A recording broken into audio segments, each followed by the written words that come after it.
Well, this afternoon I have the pleasure of hosting the AU Special Envoy for Women, Peace and Security, Madam Bineta Diop. Thank you very much for making time to be with us today. Thank you. So when we talk about peace and security, I'm just going to go straight to your visit to Somalia. We know that the Somali women especially, have been marginalized. We don't have many women leaders when it comes to Somali. And while you were there in your recent visit, you promised them that the AU will stand with them. What did you mean when you said the AU will stand with them? First of all, I think it's very important that when we do solidarity visit in the field, we echo the voices of the women. So every time I go in the field, including Somalia, and Somalia is important for us, for the African Union, because we are sending our troops. We are sending our sons and daughters to fight Al-Shabaab. So going there first was to assess the situation with the women themselves, because they are the one who know what is happening on the ground. And out of there, I really met with the leadership of Somalia and talking about how the women should participate in the coming elections. And I understand that there are women that are presidential aspirants, and we need to applaud them. We need, you might recall that Somalia, when they were negotiating some time ago, there was a group that called themselves the Sixth Clan of Somalia, who came together, very strong women, to say that we are cross-clan, so accept us when you are talking with clans. So the same commitment I found with the women of Somalia. By talking to the the clans, because they are also very much part of the political arena. So talking to the women themselves, I think they are really mobilizing to make sure that they are not left behind. In the last government, there was one more, because of the plead, one more minister, but it's not enough. I think it's not enough. We need to make sure that in the coming elections, women are strongly represented. Because when you look at Resolution 1325, which is a UN resolution, but also AU protocols on women's human rights, we talk about parity, not even 30%. Women should be there.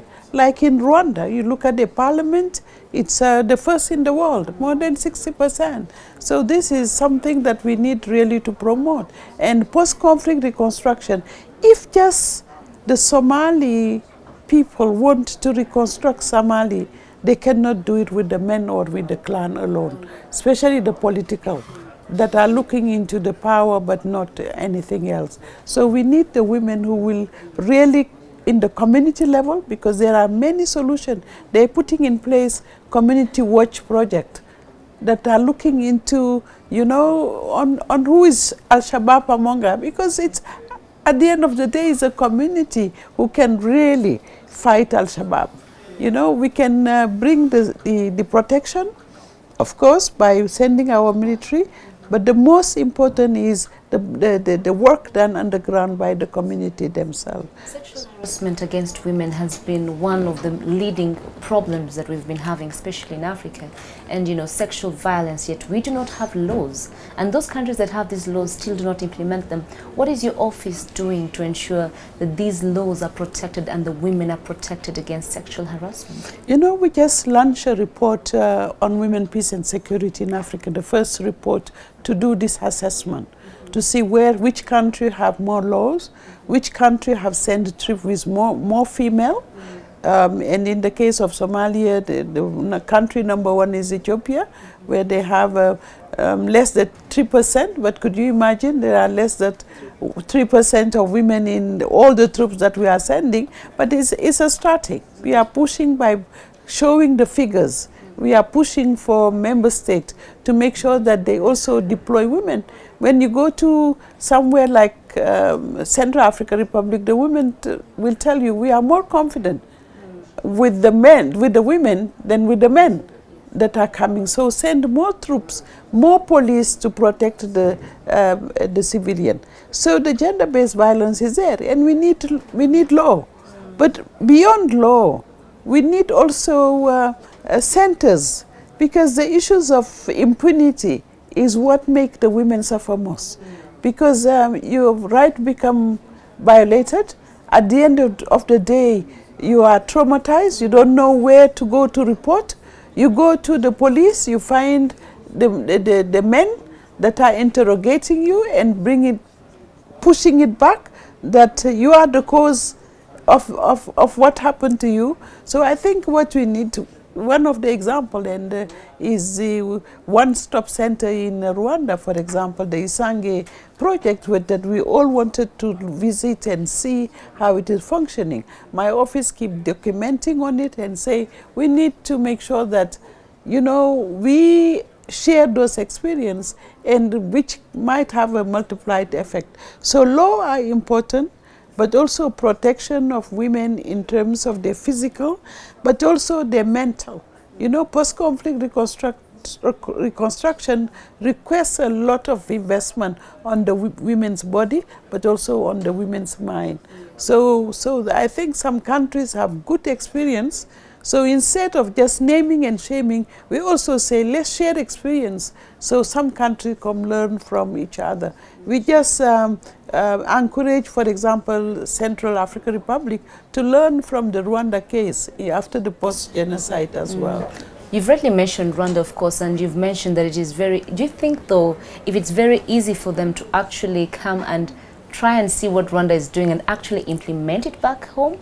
Yeah, no, I think it is, at the end of the day, the African women movement that you see emerging everywhere on women, peace and security are pushing, and some of them even are pushing their government, monitoring. Because if there is here at the AU, the year of women's human rights, and when we say women's human rights, it's a right of everything. It's economic, it's political, for women to participate and have access. You know, so the right to peace is also the fundamental right that we have in our hands. So women who come here, who meet just 2 days ago, you know, in the big forum in Rwanda, more than 400 women from across Africa came to celebrate the rights of women. But they said, we still have this bottleneck. You know, our rights are violated, and the sexual harassment is one. You know, and sexual and reproductive rights, we need those as well, but they are pushing. I think now everybody understands that it's not about writing a paper and committing on that, but it's going down and applied. So what they say is no more solemn declaration. What we want, solemn action and solemn deliverable. So they are going to monitor it. So the meeting, however, is happening, you know, at the sidelines where we've had, of course, the resurgence in South Sudan. We've heard of other countries that have conflicts at the same time. But what do you think we need to do? You've talked about action, and that's what all Africans are crying for. It's very sad, and the chairperson of the African Union, Madame Zana de la Minizum, just again spoke about it, especially the case of South Sudan. You know, South Sudan being the last nation born, you know, and our new baby, as we said, which maybe we have spoiled too much, and providing room for these two leaders to go back and reconcile. And what we found is really, again, fighting and killing the civilian. We cannot tolerate that. The African women, we should be marching right now, talking about it. We don't want the leader that oppress the people. You know, it's about, as Madame Zuma have just said, they are looking, you know, leaders for sharing of power. Just power grid, not sharing of any responsibility. And even those responsibilities, they don't tie it to any services to the people. You know, power, no service. You know, service maybe to your family, which is protected outside. No service to your community. You know, no service maybe to, you service your ethnic group maybe, and you divide. So I think what is happening, I was member of the Commission of Inquiry on South Sudan. I saw so many atrocities that people are suffering in the camps. Displaced camp, people don't eat. They don't have food. But South Sudan is so rich.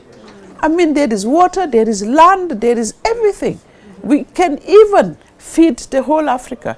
So why South Sudan is still there? Because of bad leadership.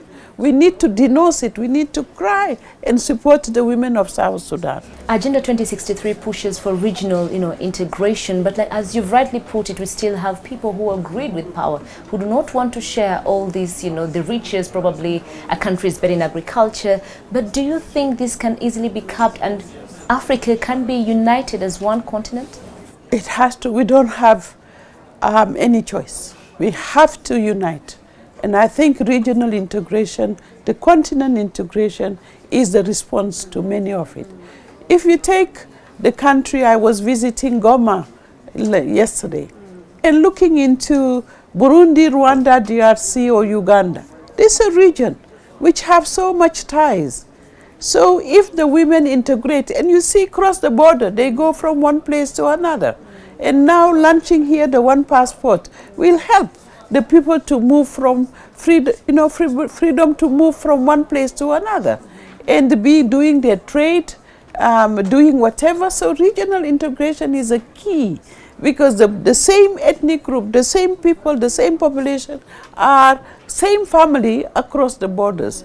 Artificial border that have been created, not by African, by others. So what we need to do is really march on that vision that African Union is putting in place, integrate Africa, unite Africa. In conflicts, we see, we have the ICC that most of the African countries want to really pull out of ICC, We also have the African Court, but most of also the countries haven't ratified yet, Do you think this is just a way of them letting go and impunity taking over?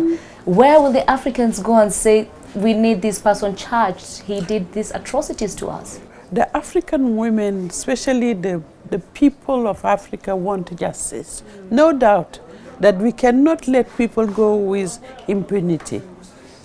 You are talking about organs which Africans have perception, because Africa have suffered a lot from colonialism, from even apartheid, genocide, you name them. So we become suspicious of anything. So even for the ICC, the Africans starting saying, okay, why is only us that have been brought there? So if it is a perception, we need to redress it, because Africans want justice. They want peace, stability, but they don't want also something that is imposed only to them. We need to understand where we come from. Africa have suffered a lot in the whole world. Slavery, apartheid, you name them. So now anything coming, of course, but the people are saying also we want justice. Invest on justice, because also the leaders will be credible if they put an African court that can put the, tribunal that really bring those who perpetrate to justice. That is the minimum that people are demanding. The case of Isenabre is an attempt, is a good one. I think it's a good example that we should say, okay, Africa can take the leader, even it is not immediately, but one day you will face justice, and compensation to the victims. And I think that is where we need to invest. If we don't want to go to ICC, let's have our ICC in Africa, and let's make the people that are perpetrating violence be brought to justice, including the gender-based violence. Women participation, especially the youth, how do we promote it? How do we see more women taking up leadership positions? How do we see even the young ladies taking up big positions? When I look at Rwanda, how Rwanda is really on top, and we celebrate Paul Kagame 2 nights ago with Madam Zuma. And also when you look at the African Union, how the women for the last 2 years we are doing programs on agriculture. We are looking into how women can come at the forefront, what Madam Zuma is doing. So we see that leadership of women, when you look at Madam Zuma, what she's transforming. But when you look at sensitive men that are, as I call them, the honorary women, somebody like President Kagame, who really take the gender aspect as a priority. So you see now, this is real development. Because some men, they think it's just the power. They said, no, we don't give it to the women because, no, because we are the one who knows better. It's about power.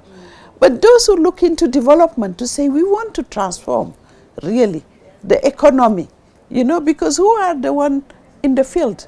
I was just going to Goma, but I see the majority who are in the farms are the women. So 70% more, some countries have more.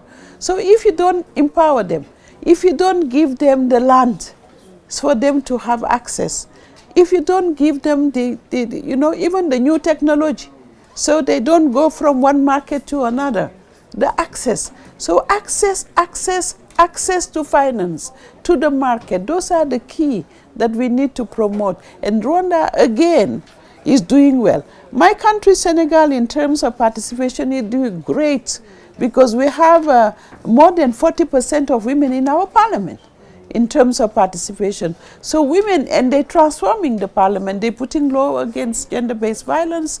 They're looking into the land rights issues and so on. So when you have a majority, a good number, not 30% is symbolic even.